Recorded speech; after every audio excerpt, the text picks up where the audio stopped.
એક મિત્ર આવીને મને કહે છે કે છેલ્લા 2.5 વર્ષથી મારો ડાયાબિટીસ ફેન્ટેસ્ટિક કંટ્રોલ હતો.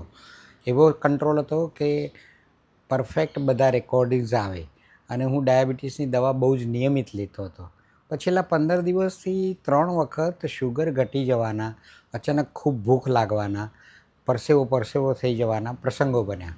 આ 3 પ્રસંગો વખતે શુગરના ટેસ્ટિંગ કરાયા તો ચાલુ પર્સ્પિરેશન ઉપર જ્યારે પરસેવો ચાલુ જ હતો ત્યારે જોયું તો શુગર ડાઉન હતું.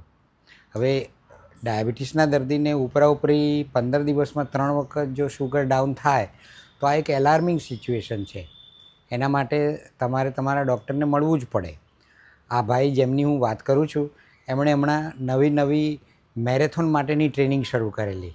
આ શિયાળો આવ્યો છે, મેરેથોન દોડવા માટેની ઉત્સાહ એટલો બધો અનેરો હોય છે અને એમાં એમણે એટલી બધી વધારે એક્સરસાઇઝ કરી કે શુગરનું પ્રમાણ ઘટવા લાગ્યું.